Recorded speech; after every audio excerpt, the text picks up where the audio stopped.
Eu tinha pedido ao Fernando, viu, Fernando? Estou mudando aqui as coisas. Não é mais a segunda porção daquele documentário. Não é mais a primeira que eu quero agora. É a segunda. Apenas a segunda. Um documentáriozinho que passou aí no fim de semana no History Channel sobre prova científica de Deus.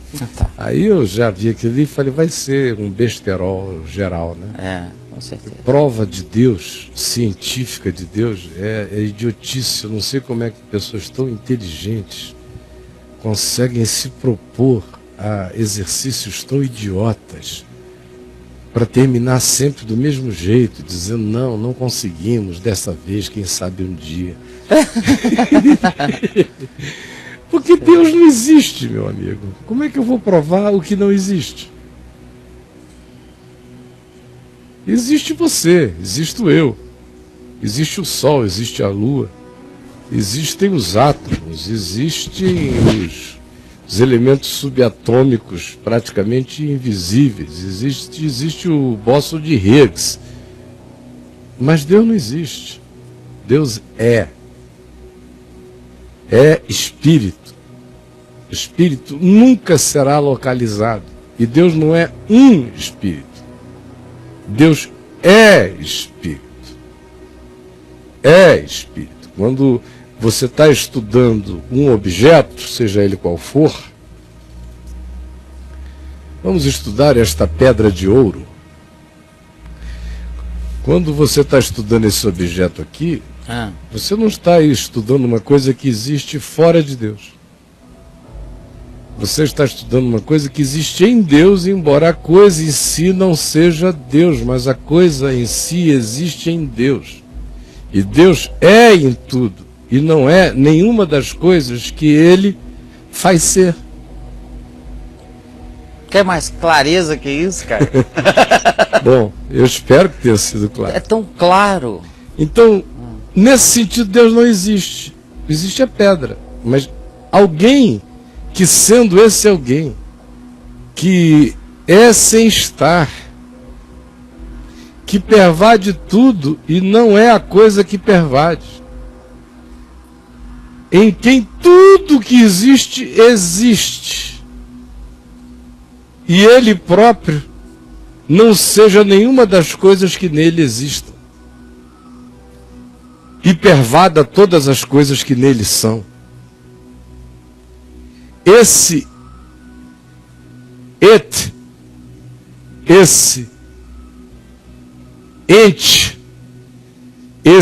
aquele, como diz o Apocalipse, João diz, nunca ninguém viu e nem verá. Nunca ninguém viu e nem verá a Deus. Isso está escrito. Você nunca vai ver a Deus, brother. Não, cara. Não, nem eu, nem ninguém. Porque Deus é invisível. Se o diabo nunca viu a Deus. Dá essa notícia aí. Ô, gente, o arcanjo Miguel nunca viu a Deus. Deus é. Todo mundo fica assombradamente apavorado em adoração amorosa pela presença. Mas ninguém jamais viu a Deus.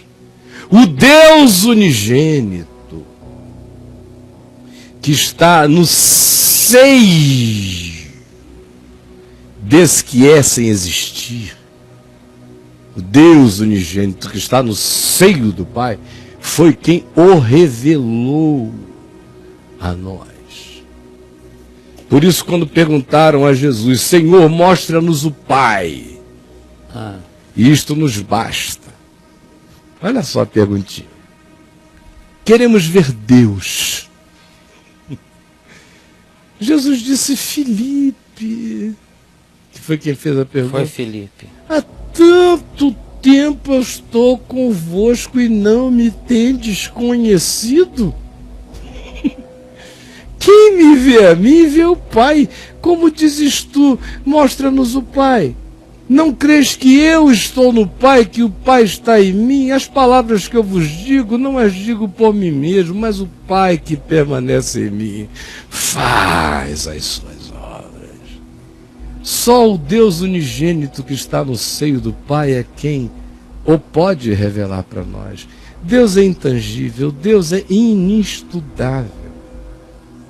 Deus não existe, Deus é. Por isso, prova científica da ciência de Deus é prova científica da burrice humana. Sempre. Por que os caras não estudam só o universo? É porque a cabeça deles estuda a ciência com uma mente religiosa. Eles são religiosíssimos até fazendo ciência. Eles ficam querendo achar Deus dentro do sistema.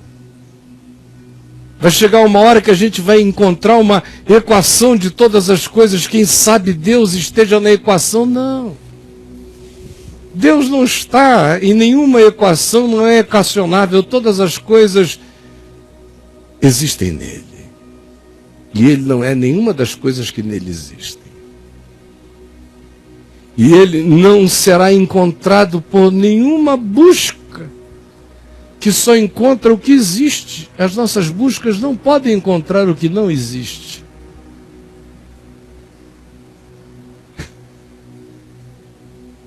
Porque Deus é justamente porque não existisse. Não existe. O Deus que existe não é Deus.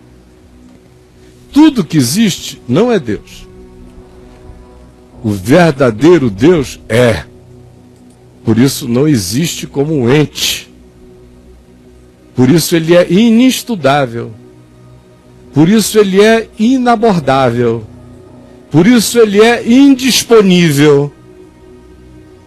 E somente o Deus unigênito que está no seio do Deus que é Espírito e verdade é quem o revela aos homens, ao universo e a todas as compreensões criadas.